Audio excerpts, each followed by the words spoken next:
Well, good morning and welcome. Today I have as my guest Marilyn Daniels. Pleasure. So why don't you share us a little bit about your background with the listening audience? My family background is that I am an only child.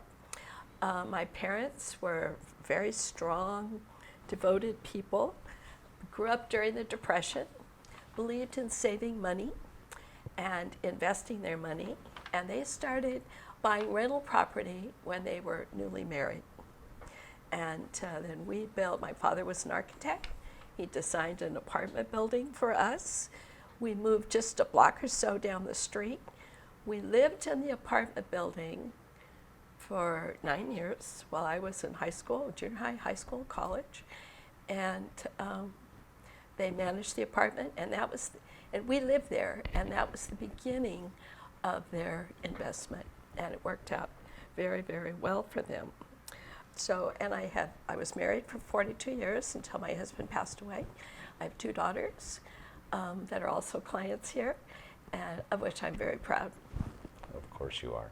They're both very, very accomplished girls.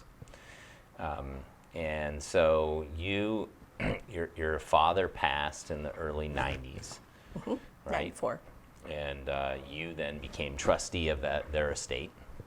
Your mom was not in good health. Correct. Up until the time that we met, and you were kind of got thrust into this role as trustee and managing lots of affairs, and didn't really have, from a kindergarten teacher to trustee of lots of assets and real estate, was new to you. Mm-hmm. Yeah. Very much so. So we met in 2004, and after reviewing the tax returns, we found out that the prior CPA had made a lot of errors, very large errors. One of the first things that we had to do was go to a mediation arbitration with that CPA, which you loved doing that. That was a lot of fun. Derek's being very facetious. It was very difficult for me because while he didn't give us financial advice, he had prepared returns for several years. He had prepared returns for my parents, for my father, so I just continued. And to take him to arbitration was difficult. I'm a pretty calm person, but I had pretty close to a panic attack during that whole process. It was really hard. But Derek was right there, as was their current CPA, and as was Dave Gebhardt, the attorney. The estate planning attorney, yes. Yeah. And we had somebody on our staff who had worked at the IRS for 20 years, and so knew regs inside and out, and was very helpful.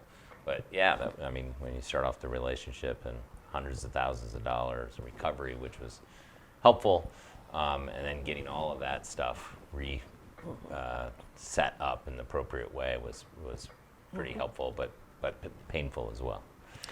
Yeah, it was quite a process. Yeah. Quite a process.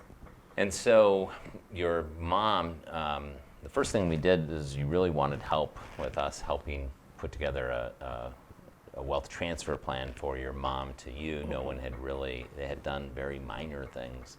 And so spending time and really getting the analysis put together and put in place. And I still remember we had a meeting in the boardroom with one of your family members who's a very, very sophisticated individual to go through the entire plan, and he kind of gave the blessing saying, yeah, I totally get why and how and what.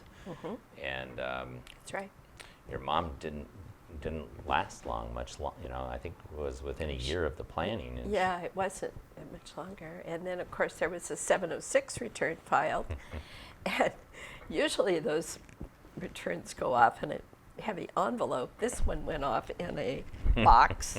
I saw the box. And it was quite amazing because it came back no tax due. Yeah. And I remember I was so elated that my daughters and I had a dinner and invited your staff to dinner at a restaurant in La Jolla. So that's how our relationship really got started, and then starting to plan for you and Walt and the girls. And that has been, why don't you describe the experience of going through all that planning and all these acronyms and going through this whole process? I have to say that my hand has been held by Derek and his staff, because this was all new to me. And as I look back on this process, I learned a lot. And when my father died, I had become their trustee because my mother had Alzheimer's and was totally incapable. And I was also trustee for an uncle and also trustee for an aunt. And so I was, in it. Thrust into all these. And I was working full time. So it was challenging. But I look back at all that now and I think I'm grateful for all those experiences because they really taught me a lot and gave me a lot of self-confidence. For sure. That I handled it all. And so that was good. Yeah. So in going through all of that, what would you share with the listening audience if they're in that same situation? You had a lot of concerns, a lot of fears. It took a lot of time. What I would say, what just worked for me, and I might have alluded to it before, is to go with your gut feeling about how you feel. And you have to have a lot of trust in the people that you're working with. And we had worked well enough together that I had that trust. And over the years we've been working, quite frankly, some of those investments weren't quite as good as maybe could have been. But overall, they've been excellent. Yeah.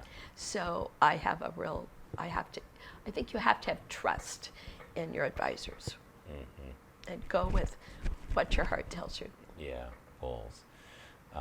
What final thought do you have to our listening audience about anything, about your experience, about learnings? I have confidence in your staff that they have my best interest at heart. And I'm grateful for your expertise and advice. I would not have my current level of financial independence without you. And I'm very, very grateful. Oh, it's been a great friend. Yeah, you've been a great friend. It's been a pleasure. Thank you. Being your friend and serving you and your family. Thank you. Yeah, thank you.